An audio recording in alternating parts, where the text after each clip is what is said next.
Good afternoon, or good morning, or good evening to all of you, wherever you are.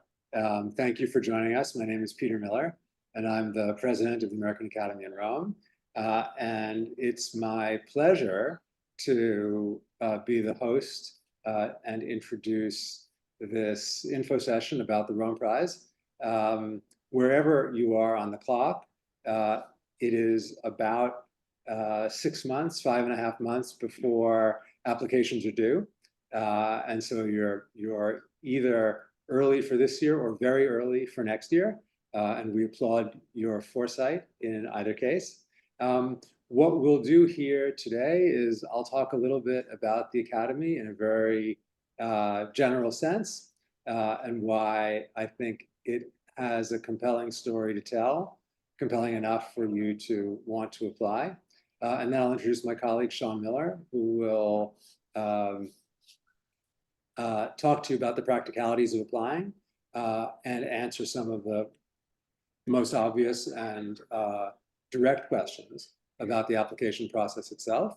And then we have the great pleasure of having with us today Phu Hoang, who is a former Rome Prize winner and now president of the Society of Fellows, and he'll talk to us about the experience of being in Rome then and the ongoing experience of having been in Rome after returning to civilian life and his practice. So that's the way things will unfold. And then we have a question and answer period at the end of the conversation. And those of you who wish to can write in your questions to the Q&A function, and we will collect them and answer them directly here online. So just a few words about the Academy. You probably know that it was founded in 1894, which makes this our 130th year. The Academy was actually created very much in the spirit of those institutions born out of the Grand Tour, a place for architects and artists to go and master their craft by being exposed to the best of the ancient and more recent modern worlds. In point of fact, it's a little bit more complicated and I think interesting than just that. The idea for an academy was actually born in Chicago in 1893 at the Columbian Exposition. That fantasy of classical architecture planted in paper mache on the Midway in Chicago, and replete with styles and peoples brought from all over the world for the spectacle. At that event, Charles McKim spoke with Daniel Burnham about the idea of sending talented Americans to Rome in order to bring back to America the best of the ancient world and to revitalize the cultural and intellectual life of the United States. And that really has been the mission of the Academy ever since. In 1911, it merged with the American School of Classical Studies, twin of the one that still exists in Athens. And to the world of artistic production was added also the world of scholarly production, focusing directly on the ancient world and its primarily art historical afterlives. And this idea of an institution composed half of artists and artists from different kinds of disciplines and half of scholars has persisted on to the present. We are the only one of the 36 or 37 foreign academies and institutes in Rome that has an equal number of artists and scholars in a size like the one we have, approximately 30 fellows each year. And the achievements of the Academy actually have fulfilled the vision of its founders in terms of the contribution made to advancing the cultural and intellectual life of the United States. Those of you who are keen readers of our boilerplate know that we prominently display the high numbers of prizes won by our fellows, Guggenheims, MacArthur's, Pulitzers, Pritzkers, Grammys, even a few Nobel Prize laureates. So it has had the kind of glorious impact that the founding generation wished for it. They also envisioned this very much as a national institution, one that represented the entirety of the country and which had the goal of improving the quality of artistic and intellectual life across the United States. And that's something that persists to this very day. It is an organization with a national vision and national scope. And in Rome, we operate alongside of the other national academies, even though they are funded out of the public purse by state governments, and we are funded through the generosity of private philanthropy. But nevertheless, the goal of the institution is really to make an impact on the world. And we do that primarily through our fellows, people who come and have an experience which is so often by them, not just by us, described as transformative. And we'll have a chance to talk a little bit more about that later, I think. What I can say, having been in Rome just for this year, on and off, and I'm new, I started my job as president of the Academy last summer. What I can say is that it is a space where people feel comfortable, at ease enough to engage deeply in a way that doesn't happen in so many other places. We've all been on airplane rides, stuck for a long time, unexpectedly with other people with whom we have very deep conversations, precisely because we'll never see that person again. But the context is freeing. What happens at the Academy is something similar and very different. It is freeing, and the conversations start already, always at a great depth, because everybody who's there in some way starts from the same place. People artistically, intellectually, creatively engaged, and open to the idea of exchange, and through exchange, transformation. Which all sounds very heady and abstract, and that's why we have two other people on this call who can translate it into the concrete. And at this point, I will come back into the conversation later with some questions for Phu, but at this point, I want to turn things over to Shawn to say a few words about the Rome Prize process itself. Shawn? Great. Thank you, Peter. Happy to be here to share information. This is my 18th year at the Academy. I'm finishing up my 18th year, a long time here. And I've worked with the Rome Prize the entire time. So I want to start just by talking about what the Rome Prize is, in fact. And for those of you who may not, most of you probably know, it is a residential fellowship. We offer fellowships that are half terms of about 5 months, or full terms, which are about 10 months. They run during the academic year. The full term goes from early September through the beginning of July the following year. During that time, the Rome Prize winners reside at the Academy's 11-acre property, which is located on top of the Janiculum Hill in Rome. It's not right in the center of Rome, but it's close enough to the center where you can walk to most things in a short matter of time. And during that time that you are residing at the Academy, you are provided with housing. If you come alone, you're provided a single room. If you come with a spouse or a partner, you're given a double room. And if you are bringing children with you or your family, then you are offered an apartment at the Academy. We also provide meals, lunch and dinner Monday through Friday. These are provided by our Rome Sustainable Food Project. Rome Prize winners also receive a workspace, either a study or a studio, depending on the nature of your work, and a stipend, which is either $16,000 for half-term winners or $30,000 for full-term winners. And the stipends are paid monthly throughout the course of the fellowship. So those are kind of the basics of the Rome Prize, but there's so much more to it. There are many qualitative aspects to the prize. including time and space that we offer. You may have heard that something that we put on our posters for the last several years has been time and space to think and work. And that is part of what we offer. It's also time to really focus on a project that is important to you, or that you feel is important to the development of your career. Things that it's an opportunity for you to explore aspects of your career, or physical places like Rome, Europe, different libraries, anything along those lines. We also give our Rome Prize winners access to various research facilities, sites throughout Rome and Italy, and then we give them the city of Rome and Europe and the Mediterranean. So you're there for an extended amount of time, so there are many opportunities that arise from that. The Rome Prize also offers opportunities for relationships, both professional and personal.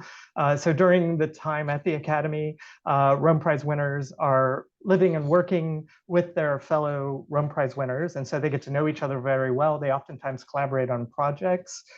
We also try to introduce our fellows to people throughout the city of Rome, either fellows at other other national academies in Rome, or professionals in their field who live in Rome.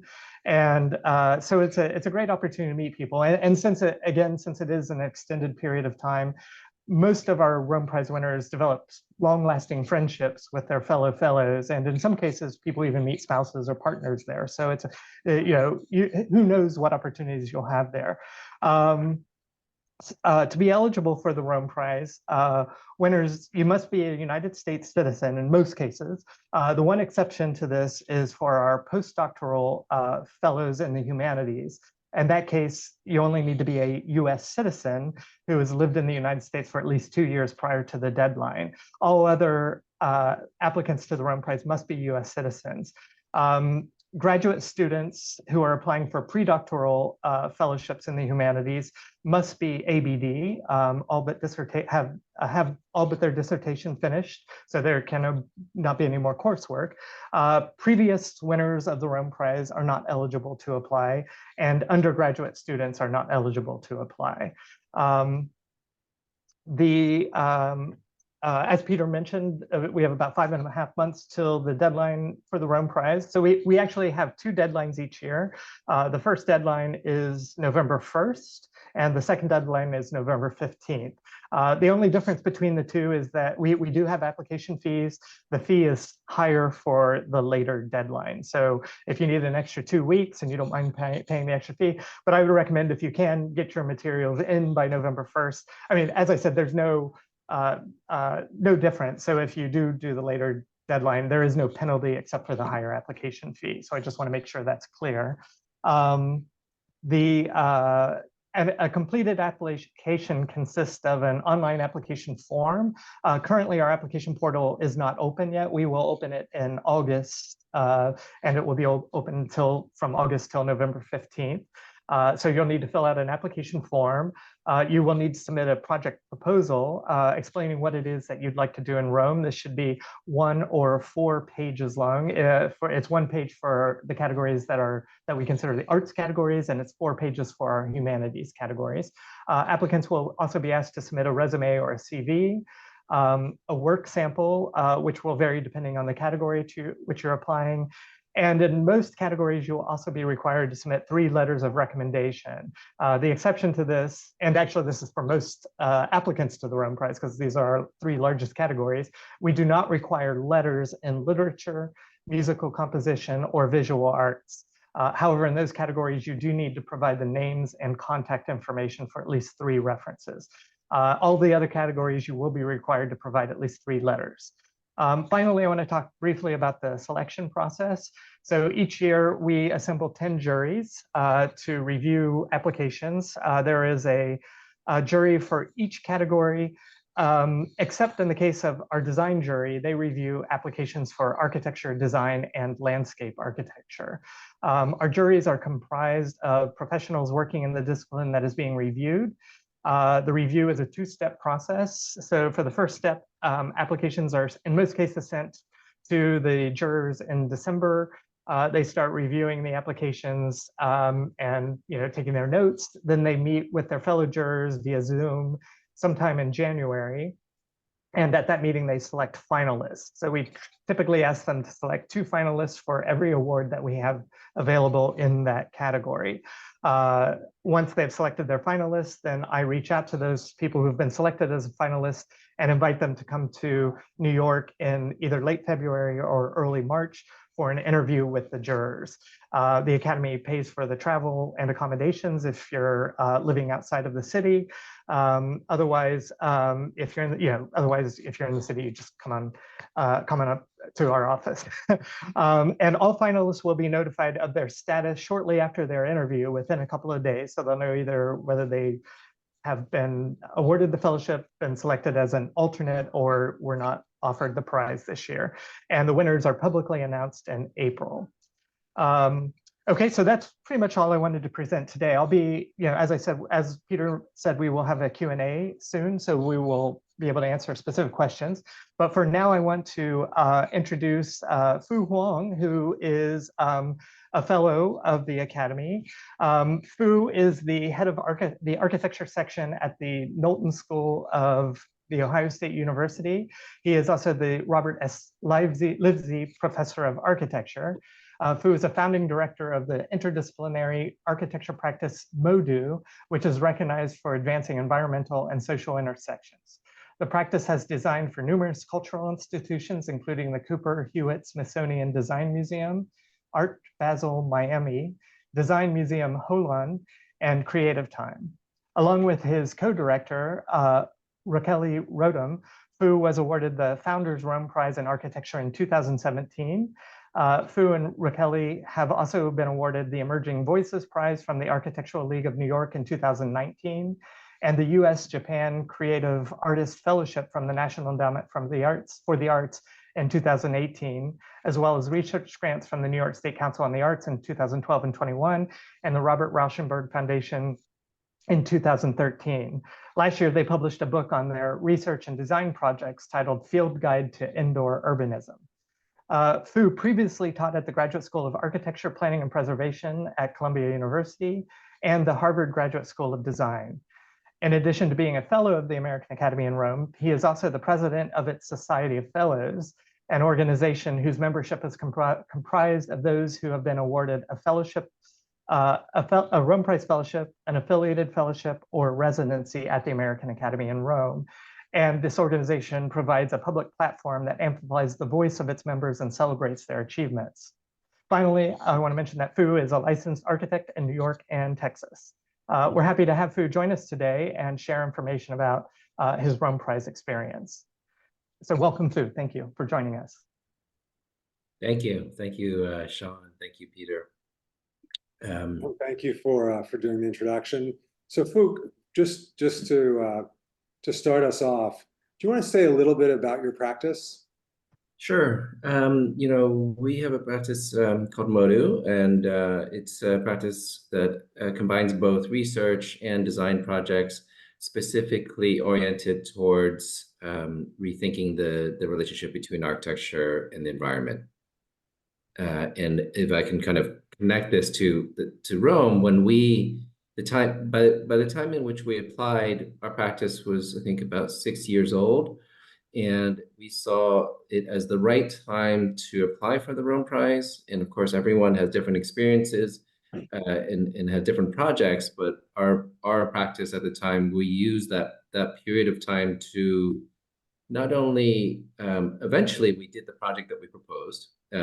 We took a very circuitous route. We did all sorts of other things. And then towards the last few months, we decided that this project we proposed is the way we want to end the fellowship. But it was a period for us, we were the 10-month fellows. It was a period for us to ask questions. And as architects, we spent so much of our time being trained to provide solutions. In the act of asking questions, it was really liberating, but we still are finding that those questions we asked during that 10-month period, the practice is guided by now, hard to believe, but 8 years since we've come back. How is that? Can you explain this kind of lasting, ongoing impact?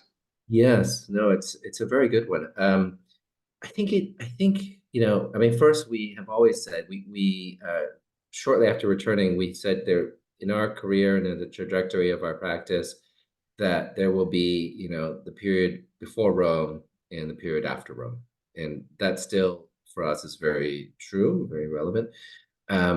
I think that for us, the interdisciplinarity of the experience, the fact that in the period of time that you're there, you can sit down at the very, very long dinner table in the cortile, and you don't know who you will sit next to. And that conversation can change you. And it changed us in many ways, that table. We ended up doing a project that was basically kind of used the table as a metaphor. Those conversations, and also the fact that there's, as you mentioned, Peter, there's a community. So the table is in a way the physical space in which the community comes together. And the members of the community for us were the residents, who are those who are senior in your field, and you have this opportunity to share meals with them. And we're still friends with numerous residents in architecture. The Italian advisors, we found very helpful because they can help you connect to local institutions and local networks. And then also visiting artists and visiting scholars. So there's very, very large community. They all feed the imagination in a way. And that's why we still speak about, did this happen before Rome or did this happen after Rome? That's interesting. We don't normally, but maybe it requires an architect to make us think this way. We don't normally think about the academy as a machine. Mm-hmm. It's a bunch of beautiful buildings set in beautiful gardens, atop a beautiful city with beautiful views. But it is a certain kind of machine also that over the years, as you describe it so well, is honed to produce certain kind of creative experience that comes through this communal sharing. Yeah, that's very interesting. How do you handle some of the practicalities of going to Rome? Things like business or family. I'm sure people would be interested in knowing how you manage that. Yes. So Raquel and I, when we went, we're married. We also are partners in the practice. We had have at the time 2 young boys, now not so young. At the time they were 1.5 and 4.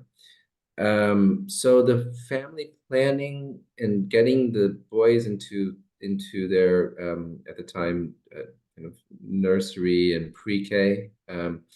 The academy helps with that. There's a list, and then I think that for us, what was advantageous is that we have gone through at that point raising young children in New York.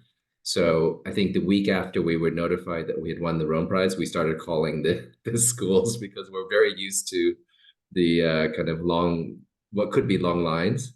So that would be one bit of advice to plan early. And then there are communities that you can reach to for childcare, for all the kind of it's probably different than how you have done it wherever you're from, but I think that there's enough of a network to within the first month we kind of set everything up in a way that we can then start doing our work. And then we just basically had the system, and we were able to do our work on a pretty regular schedule. And in terms of our practice, I think we saw different ways of people doing this. Some people had their practices still operating, and they were able to communicate back with their team. We felt that this experience was something that we wanted to take the opportunity to pause and said, okay, the work that we've done got us here. What will we do after we return? And that year was about asking that question. So we actually paused our practice. It was at a time between projects where we could, and others were, still kind of connecting back to the US and having meetings on pre-Zoom, so Skype. Yeah, I have to say, that's very interesting the way you organize it.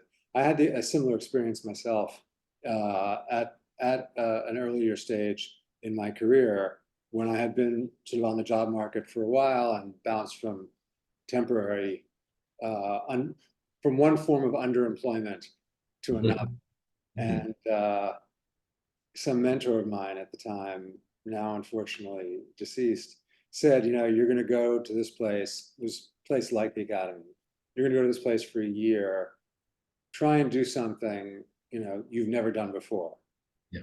And I think, there is such a value, as you put it, in treating these opportunities as a chance to do something completely different, which may not happen during that year, but in trying to, it has an effect on all of the years after, and you do end up doing something that you couldn't have done before. Yeah, absolutely. And we would organize our time so that in each week there was one day in which Raquel and we would go out into the city, and we kept a list of things we wanted to see or experience, but we didn't necessarily know what the value of these places were. We just would go and we just keep on going each week. We just carved out this time, and now we still go back to some of those visits and we discuss them and think about them in our current work. And I think it's the allowing for that period of growth and unexpected, let's say unplanned experiences that this very simple phrase of the Academy, time and space, is it rings very true, but it has a lot of layers to it, I think. You want to say something about, because I am fascinated by the work that you did there and the project on modern ruins. I want to say something about the connection between modern ruins seen in Rome many years ago and your current work about cities and environment. Is there a line that you could draw for us? Yes, absolutely. So the proposal was to connect modern ruins, which were basically incomplete projects of architecture from the past 30 years. So these are projects that we traveled throughout Italy, from projects in Milan, like an incomplete train station by Aldo Rossi, to entire towns in Sicily that had multiple projects that were incomplete. So we were connecting that, what we were calling them as these open air, partially complete architectural spaces. We saw them as another kind of architecture, neither enclosed architecture nor fully open. And we connected it to research that we were doing about Piranesi. And the Academy was able to, and this is one of the amazing opportunities, is that they were able to connect us to l'Istituto Centrale per la Grafica, which is basically the archive of engravings. So we saw all of the Piranesi copper plates. And that work has continued to inform our practice, which is basically to rethink these boundaries between essentially, like, what one could say open air buildings, but that they are neither fully interior nor fully exterior. And much of our work is really about designing the thresholds between the inside and outside. And we do it in traditional architectural projects. We do it with commercial development. We do it with residential, multifamily, but it's always informed by that research that we did in thinking through architectural thresholds. I hope I answered your question. Yeah, absolutely. Well, I wanted you to give more texture to this, so that the way in which experience in situ could continue to be so fruitful. after. And with that, I want to turn a little bit from your experience as a fellow to your experience of the experience as president of the Society of Fellows, and how that Rome experience that fellows have continues as a kind of community in the years after Rome. Absolutely. So, as Shawn mentioned, the Society of Fellows is an organization. It's a member organization that its members are all of the returning fellows and residents. We have over 1,100 members, and we're a national organization of volunteers. And very quite simply, we see ourselves as a platform to share and to celebrate the work of fellows when they return. So we have a lot of different programming, some online, some in person. The general idea is that what happens in the academy is often the beginning of something very important in one's trajectory. It may begin there, or it may actually just be a kind of seed that you bring back. And we have programs in which we platform the work of the collaborations, for example. There was recently in New York a kind of contemporary opera that occurred on Newton Creek that we have over a period of 2 or 3 years, we've given various platforms to. When they were planning it, they gave a talk. They've done, they ended up doing a rehearsal that was open to fellows to join. That collaboration began. They are 2007 fellows. They've been working together and started about 3 or 4 years ago on this project. And to me, that project and other projects like that is what the Society of Fellows exists for, which is to share with all the fellows who return and also to the public these very productive collaborations that began at the academy, or single ideas of individuals that began at the academy. And we have communities all over the country, is that correct? Yes, yes. So, a large proportion are in New York, another large proportion in California.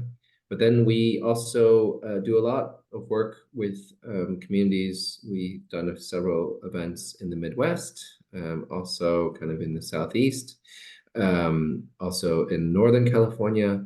So wherever the fellows return to, we organize and kind of give space to them to sometimes it could be a book launch, an opening of a building, a show, a performance, whatever forms they come in, and we try to be as national as the fellows themselves are.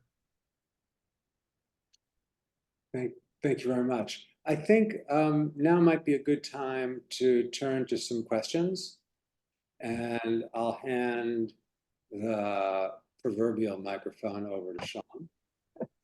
Thanks again, Peter. Yeah, so we will start answering questions. I also just want to point out that if we don't get to your question today during this conversation, we are keeping track of these. And last year, what we did is we answered them through an email. So we'll send an email to everybody with all the questions, not listing who wrote it, but just all the questions and answer those, just so that we'll be sure to get to everybody's question. So our first question is, could you talk a little bit about his application experience, specifically how he approached putting together a Rome Prize specific portfolio? Okay, so I mean, I imagine this would vary to some degree based on discipline.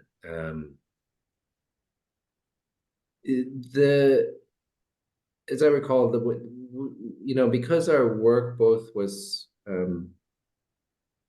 the idea was not just Rome. The idea was to study all, from north to south in Italy. Our portfolio, I would say, was what's more important is to connect the theme of your proposal to the body of work. So, for example, our theme was about these modern ruins, and we imagine re-seeing them as these new kind of environmentally connected spaces.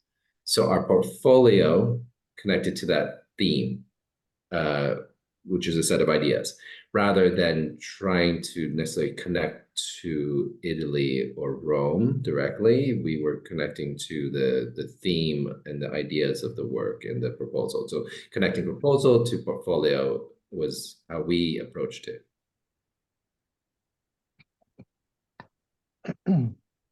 Okay, next question is, how well do fellows integrate into the fabric of Rome, and do Roman artists and scholars take an interest in the Academy? I'll start, and Okay. please feel free to jump in. So it is really important to us to be part of the Roman intellectual and artistic world. We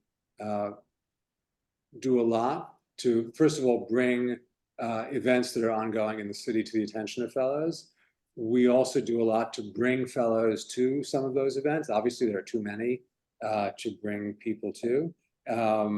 But also, we are respectful of the fact that though we believe the experience of Rome is crucial, and though we also know from experience that no matter how resistant one might want to be, that in the end, Rome always wins, we also respect the fact that people may have projects on deadlines that they need to complete. So we work with people's needs, but the city is very important, and we try to make introductions when we can do that to specific people or to specific institutions. We do a lot to bring Roman scholars and artists to the Academy. So that's something that is really very important to the experience. I think the years in which the ordinary experience of the Academy was of a kind of expatriate bubble is no longer. And that's also true because we have Italian scholars and artists who also have fellowships at the Academy and come through and change the dynamic, make it a much more cosmopolitan kind of environment. Yeah, I would very much agree. And I think it's as much as you can be connected to the Roman community of your discipline in particular as much as you want to. It was very important to us. So we really made a lot of efforts. And, I'm going back to Rome in a couple of weeks. And so, we returned 7 or 8 years ago, but I'm going to give a talk at a Roma Tre, one of the universities, and that's being through an invitation from an Italian fellow who was there when we were there. We're gonna have a dinner with 3 of the Italian advisors who we met. So we keep that, we connected to them well enough that when we come back, we still want to check in and see they're essentially friends, and that was because the Academy has this infrastructure of a community infrastructure where there's the Italian fellows, there's Italian residents. Like that, I can't stress how important it was to us, and how that would have been very hard for us to do without the infrastructure that the Academy sets up. Right, thank you. Next question is, are spouses who are not fellows allowed to participate in the intellectual community of the Academy? Peter, do you want to answer that? Yeah, I mean, the answer is of course yes. That's a simple one. Okay. Yes. And in fact, sometimes opportunities are created to really develop those interests. But we have come to be a much more family-oriented institution. It's easier to come with a family, whether it's a partner or a partner and children, or single fellow and children. We have various ways we work this out. But when it comes to intellectual life, we really want to bring together all of the creative energy that we have under our roof. And that means that very often the spouses of fellows and residents can contribute as much as the fellow or resident themselves. Okay. Next question. David Wolf asks, Phu, you mentioned both your unscripted walks and the circuitous back to your original proposal. Could you talk more about the relationship between the spontaneous and the planned, and how you realized your original proposal was the one to pursue? Mm-hmm.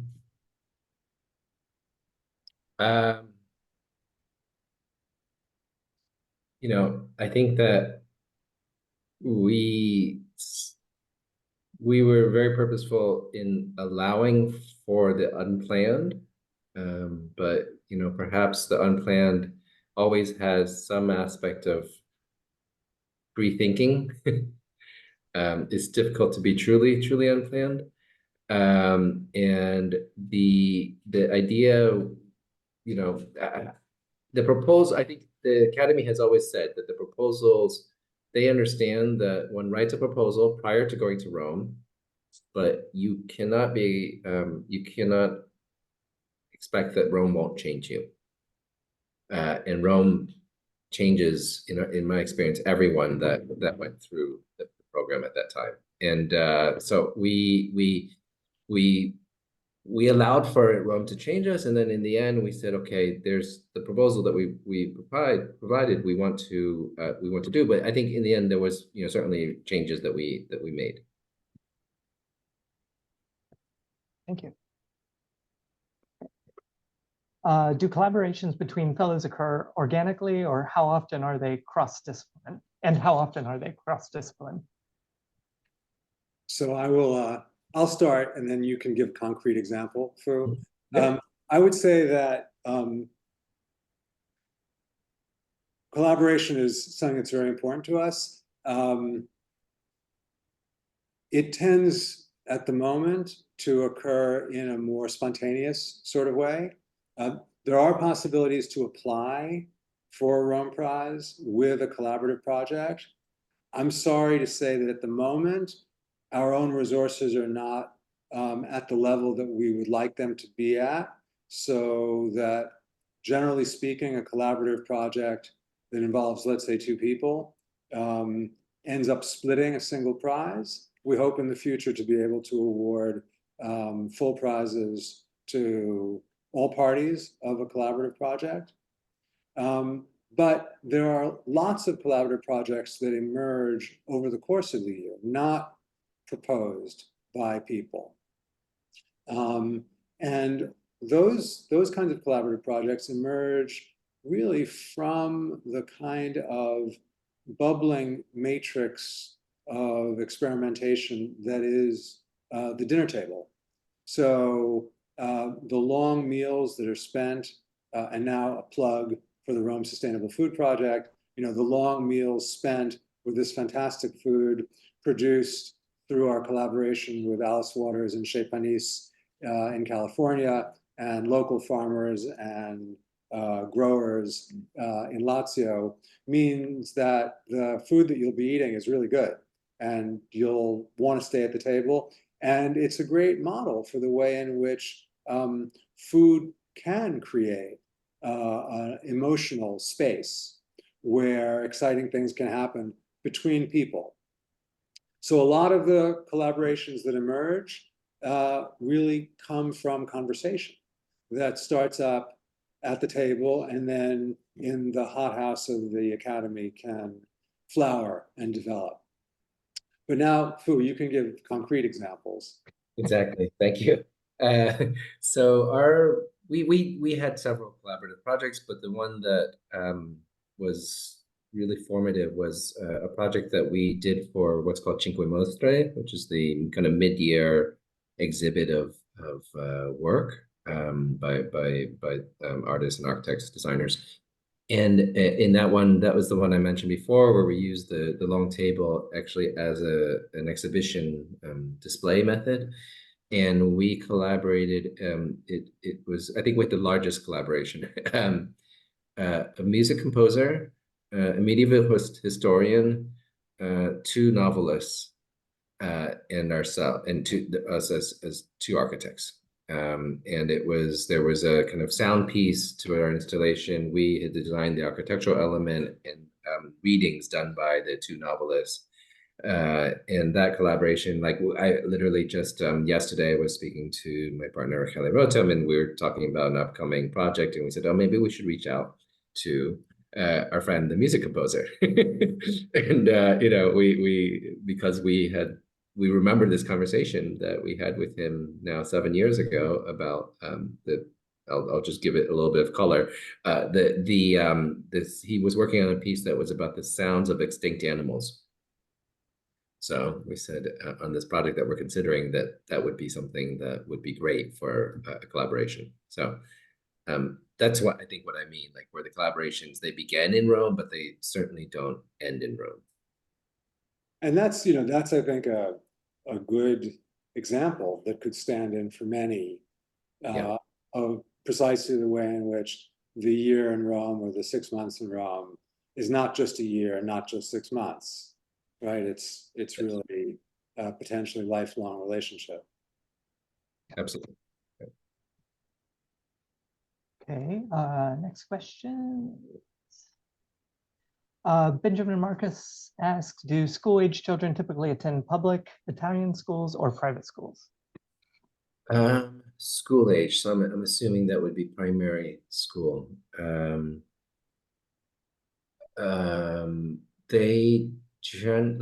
are Italian schools. We put our children, they were younger, so we put our children into Italian schools, so that they eventually corrected our Italian, or very, rudimentary Italian. But I think our friends who were fellows who had more like primary and actually even high school age kids, they put them into, for example, like English language schools. There's one, I think, that's run by a British organization down the hill. I would maybe answer that there's a range of options, and it really depends on what works best for a family. Yeah, I would second that. And I would just add also that when someone is selected as a winner, we we give them a list of schools, and then we also put all of the families with children in touch with one another, as well as putting them in touch with the fellows who are currently in Rome, so that they can discuss their experience and find out what has worked and what has not. But the range of schools is quite broad, as well as the price to send your children to these schools. So Ambrit, which I think is one of the ones you were referring to, is a rather expensive school to send them to, I know. So, okay, next question is, what are some of the key qualities that juries look for in applications? Shawn, why don't you take this one, since you've seen juries over the years? Okay, sure. I mean, it is, again, a range of different things. I mean, they're looking,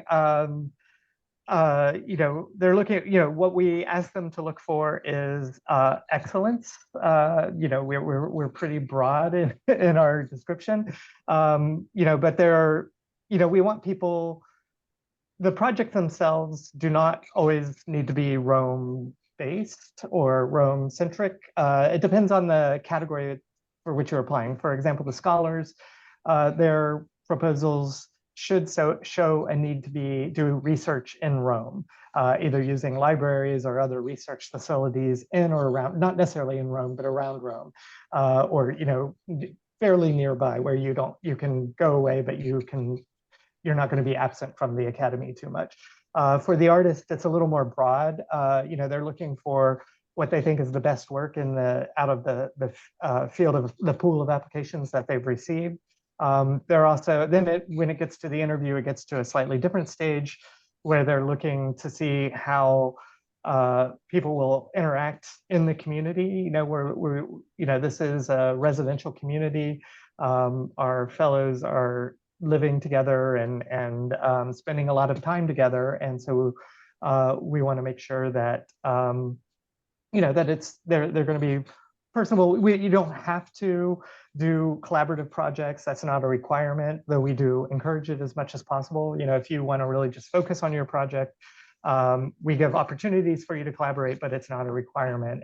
But the jury is basically going to make sure that this is an opportunity that will be helpful to you or useful to you. It's not a vacation. It's a place to escape to do your work and really focus on it. And so they're looking for people who have the drive to do these independent projects and to and who will be part of the community, I would say. Peter, do you want to elaborate at all? Or? Yeah, I would say just a little bit more to that.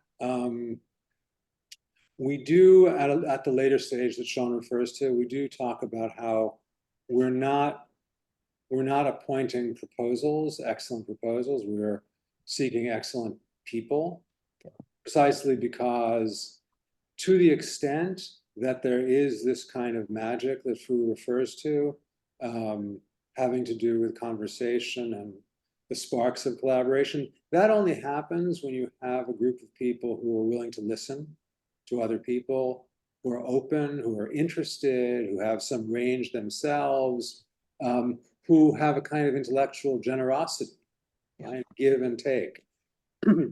So in a way, it's not, the proposal might be, well, let's say the excellence of a proposal in terms of technical or intellectual skills might be necessary, but it's not sufficient to produce the kind of excellent community that we want.